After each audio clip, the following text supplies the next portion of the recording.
What is going on, my super sandwiches? Rhymestyle here, and today I'm joined by some awesome YouTubers. We got Mike from Laughing Stock Media, ZZ Toasty, and Quaman, and today we're doing another Dragon Ball debate, the Legendary Super Saiyan Broly from the Second Coming versus Super Perfect Cell. Now, I know with both of these characters, they've always been kind of thrown up against each other in the past many years from both fan sides. We got the Broly fans and the Cell fans, and I can already tell this is going to get very heated and fun in the comments below. So before we start, we want to hear from you guys. Who would win?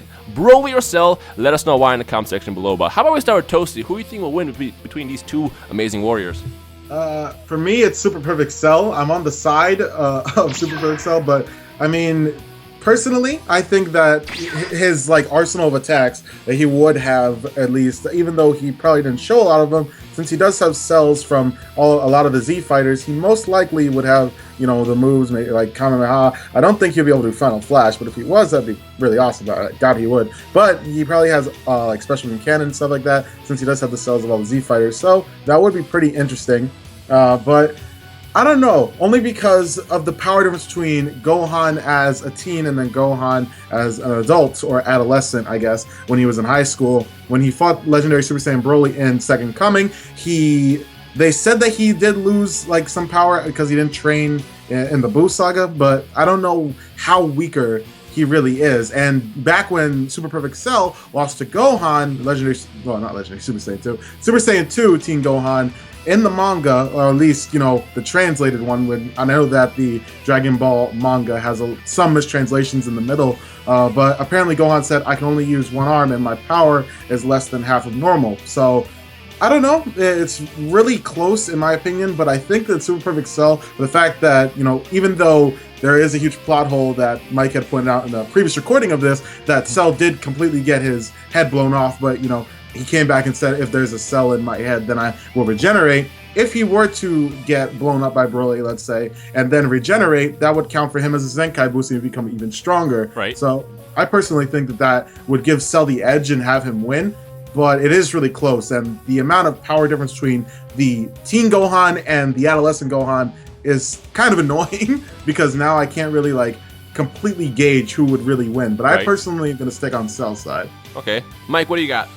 Well, honestly, I know that I'm the one who did the why Broly isn't that strong video that lots of people love to hate, but in this case, I'm actually on the side of Broly. And the thing is, I feel that the difference between Broly, Gohan, and the feats that he pulls off in Second Coming is enough to put him not only over Super Perfect Cell, but Teen Gohan, who I believe was stronger than Super Perfect Cell. And the reason for that is just because there was the fact that, as Toasty mentioned, his power was cut in half, or less than half, so to speak, when he beat Cell.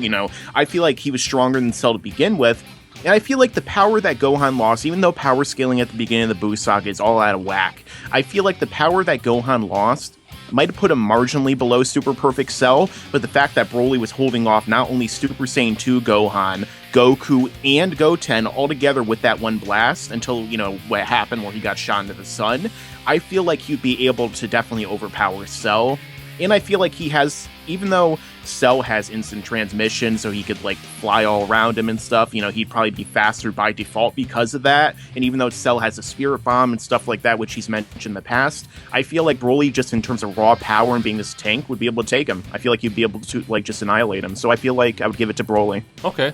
I'm going to go ahead and side with Toasty here and go with Super Perfect Cell for a couple reasons. One being, I think, and I don't know if they've ever really explained it to Broly, but I feel like because Broly is a Legendary Super Saiyan, he kind of gives up some speed for the brute force, and that's what makes Broly Broly. And because of that, we saw what happened when Trunks fought Cell. So I feel like Cell clearly will be faster here. And remember, it's not about the strongest to win. It's whoever can basically kill your opponent, obviously. And I feel like because he has the speed and there's someone on the same power over time or over the course of a fight, Cell will be the victor. But the other thing is when you think about it, I feel like, because Cell has the different cells inside his body, from Frieza to Goku to all those guys, he might resort to fighting like them. So using Frieza, for example, if it comes down to it, he can just blow up the planet. Granted, he could, count that Broly can pull up that barrier, which to me it still doesn't make any sense. He can magically create this barrier with an atmosphere and survive, but I guess he did it once, he might as well do it again. But either way, Cell can come down to doing things like that when he needs to be. But the other one that he also has on his side is the Zenkai boost. If it comes down to it where he gets destroyed, he'll come back stronger. He got the Saiyan cells inside him. If Broly managed to just blow him up, that doesn't disintegrate him completely, he'll just come back stronger and stronger and stronger every single time. And because he has Piccolo cells inside him as well, he'll regenerate faster. So I feel like ultimately, if the fight lasts over a certain period amount of time, it'll get to the point where Cell will be a whole lot stronger than Broly. And the other thing is we go back to the Cell Saga fight between Gohan and Cell. If it wasn't for that beam struggle, I feel like Gohan would have ultimately lost in the end, because no one's going to sit there and just be like, hey, yo, charge up your best attack and shoot it at me, and then, you know, try to, like, fight it back with a beam struggle. I mean, granted, Cell did do it once. He might do it again. I feel like he learned from that mistake. It wouldn't do that again. So it's like when it comes down to fighting Broly, he'd be a little bit smarter with it, and, you know, he probably won't let him hit him with a huge attack. Although, I will say that Broly, if you wanted to, you could probably generate an attack powerful enough to disintegrate Cell if it hit him. Again, but the key here is if it hit him, and because Cell has the speed and all that behind him, I'm going to go ahead and stick with Cell on this one. Kwame, what do you got? See, now we're just gonna get slapped in the face by Kwame's knowledge. This is gonna be really sad. Well, Mike kind of already knows where I'm gonna go with this. I made like a 15-minute video explaining how strong Broly was. Which I will link in the description below for you guys to check out. So did I.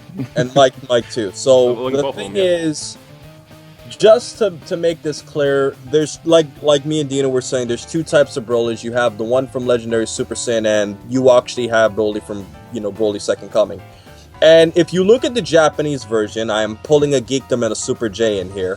If you look at the Japanese version, and if you look at the Daishenzu, and if you look at, you know, what it was originally intended to say, Broly in Second Coming was set to get an increase in power, which means that he did get a Zenkai boost. Right. So let's just differentiate. For those of you who would think Broly's the same power, let's get that out of the question.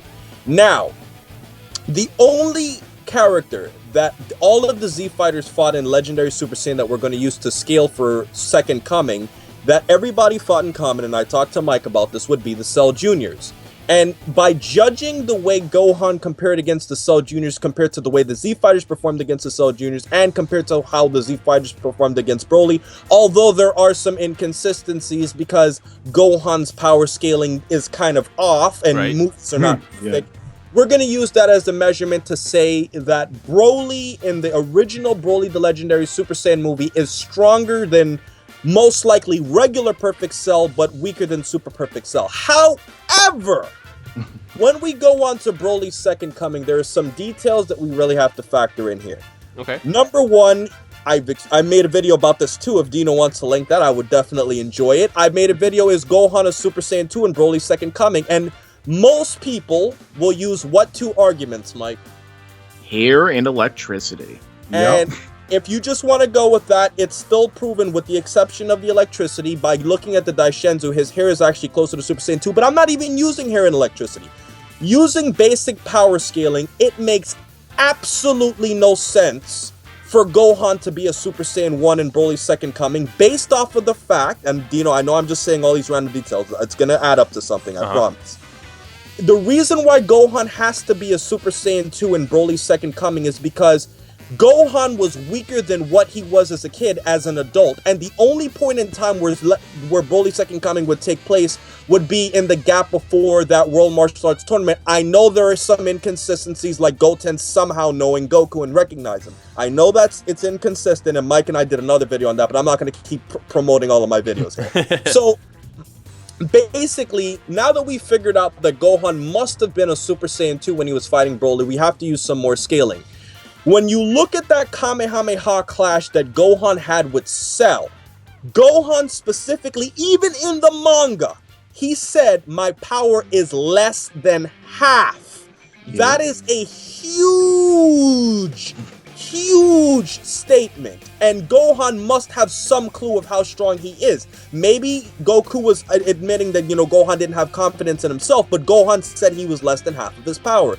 And also, the Z Fighters didn't help Gohan in the manga too. So, with all of that said, Gohan basically saying that he's less than half of his power makes me look at Gohan from Broly's Second Coming in a different light, and saying, how it is impossible for me to believe that Gohan in Broly's Second Coming had less than half of Super Saiyan 2 Gohan's power. Now, you could go, I guess you could say, by multipliers, and say, well, a Super Saiyan 1 is is half of a Super Saiyan 2, and then you could also say, well, Gohan got weaker over those years, so he should be half. But then I'm going to add in what Mike said. That argument would be perfect, but what Mike said makes a big precedence. In that Kamehameha clash against Broly, number one, Mike and I both agreed, Broly did not seem like he was putting as much effort into that blast as compared to how much Cell was putting into that Kamehameha clash. Right, It seems he just threw an energy ball. And when you factor in that Goku plus Goten was helping Gohan, and all three of them were required to push a blast from Broly that didn't seem like Broly put that much effort. And even if you argue that Gohan was not a Super Saiyan 2 by the time he was shooting that Kamehameha, there's no evidence to suggest that he was not a Super Saiyan 2. If you just want to go with hair, go ahead. Just use that basic argument that everybody's going to use. But if you want to go with basic power scaling and considering the fact that going out of the power scaling, he would need Goten and Goku to push that Kamehameha back, leads me to believe that Broly in Broly's second coming would have to be stronger than Super Perfect Cell. I'm sorry for my soliloquy, guys. I hope let's give him a standing ovation. That was good. But the question I want to ask you I'm kind of scared, honestly. The question I want to ask you, Kwame, is I would agree that Broly could be stronger. But the question is strength all that's needed to win this fight? We're not talking about who is strong. We're talking about who can win this fight. Well, I didn't. Now, when we're talking about that, Dino, that's a completely different argument. Because if I'm saying that Broly should be stronger than Super Perfect Cell, but when you're talking about who would win a fight, that's different. And I know I'm going to get a bunch of dislikes, guys. He's my second favorite character. I'm not hating on him. But there's a lot of evidence to suggest that Super Saiyan 2 Gohan was actually weaker than Super Perfect Cell, and Mike has agreed with some of the things I've said. Because if you look at the Japanese version, Gohan said, Cell's come back stronger, and guys, you have to go by the Japanese dub because the Japanese dub is what the show was originally intended to be. And if you go by the manga, Cell said enough playing around when he shot that blast. That's a big implication. Right. And if you also look at it like this, if me and you have the same amount of power, Dino, right, but I have 10 times more abilities than you, who's gonna win? If me and you have the exact same power, but I can use instant transmission to teleport out in space and blow up Earth, who's gonna win? You. That's how you have to look at it. If Cell really wanted to, with Super Perfect Cell, he could just go outer space and just blow up Earth with Gohan on it and just go away. Right. So technically, when you look at it from that perspective, you can look at it in saying that Cell, if he managed to survive Broly, could beat him. But in terms of strict power, I think Broly in Second Coming would be strong. No, I agree with that. You know, especially from everything you just said. You know, with Broly's strength, I agree with that. I will go with Broly is stronger. But I feel like when it comes down to fight, just because of the ability Cell has, he can regenerate. He can come back strong with his Zenkai boost from the Saiyan cells, and he has the sadistic cells from Frieza inside him. If it comes down to it, I still feel like he could win the fight and somehow come out the victor in the end. Some have Piccolo's intelligence as well. Yeah, yes, Piccolo's intelligence. He also has Vegeta's strategy. So, well, here's a question though: what if Broly had chopsticks? I mean, oh my god, yes. Cell is part Piccolo, so couldn't Broly beat him if he had chopsticks? You don't understand how much I would pay to see an animated fight of Cell and Broly fighting with chopsticks. You don't understand it. I would literally pay so much money for that. Yeah. Yep. But this has been a pretty fun debate. So I guess now, based on all the evidence that we've tossed out there, we have our sides, but obviously me and Toasty are on Cell's side, Mike and Kwame are on Broly's side. What about you guys? Who do you guys think would win this fight and why? And remember, don't just consider strength here, consider abilities, consider power, I guess, as well. Consider everything that both of these warriors have up their sleeves in their arsenal in this fight and who would be the victor. And also, if you have an idea of how they would win, then let us know in the comment section below as well. But is there anything else you guys want to add before we end this? Yeah, I wanted to ask Kwame and Mike a question. So, yeah, I know that in the English dub, Broly keeps saying that his power keeps increasing, like his ki keeps increasing. Yeah. Is that in the Japanese sub as well, or? Well, the thing is, I did a video talking about why Broly isn't that strong. And basically, I went in depth about why I think that, the English dub messed that up. Because in the original Japanese dub, he says getting stronger, power is overflowing. And immediately after he says that, he goes up in the air and shoots a bunch of ki out all over the planet. So basically, I feel that Broly is like a balloon. And basically, you just keep filling that balloon with air, and eventually it pops. So you have to expend some of that air. So basically, Broly increases up to a certain cap, like a level that he cannot go beyond in terms of overall strength. And once you hit that point, he'll just explode or die, which, I mean, he explodes at the end of the first movie. So I feel like that's basically what happens. And so, yeah, I think the English dub really messed that up, and it gave this perception for Broly fans for years and years now that he has infinite power, which he obviously doesn't. Well, what did he actually say in the Japanese dub, Mike? He said he's getting stronger, his power is overflowing. But the thing is, overflowing means that you have like a thing and your power is going outside of that. You can't obviously contain something that's overflowing, and then he has to let it out. And then you can see that he's in a lot of strain and stress after that point. So I feel like basically what they're saying is that his power is increasing, but his body can't handle the increase. So he has to get rid of the excess power. So he has a level that he can't go beyond. Okay. Well, this is actually a lot of fun and a lot of insight too on both these characters. So I guess let us know your thoughts in the comment section below, and we shall take it from there. And of course, check out both Mike, Kwame, and Toasty in the description below, and check out all the videos I link as well from the stuff that Mike and Kwame have done on both their Broly breakdowns and stuff like that.